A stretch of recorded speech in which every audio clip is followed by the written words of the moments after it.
మన పుట్టుకకు మనం గడుపుతున్న ఈ జీవితానికి కారణం మన పెద్దలు. గతించిన వారి ఆత్మ శాంతి కొరకు మనం ఎన్నో ప్రయత్నాలు చేస్తూ ఉంటాం.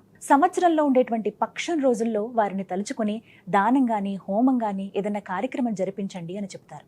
ఆ శుభ సమయం ఇప్పుడే. సెప్టెంబర్ 21వ తారీఖున సర్వపితృ అమావాస్య, మహాలయ అమావాస్య అని అంటారు. ఆ రోజున మన పెద్దల్ని తలుచుకుని వివిధ దానాలు గాని, హోమం గాని, తర్పణాలు గాని మనం చేస్తూ ఉంటాం. మరి అలాంటి కార్యక్రమాలు ఒక మహా పుణ్యక్షేత్రంలో చేస్తే ఎంత బాగుంటుందో కదా. ఈ అవకాశం ప్రతిసారి మనకి అందకపోవచ్చు. కాశీ మహాక్షేత్రంలో గంగానది ఒడ్డున రాజాఘాట్ దగ్గరలో తిలాహోమం జరుగుతుందండి.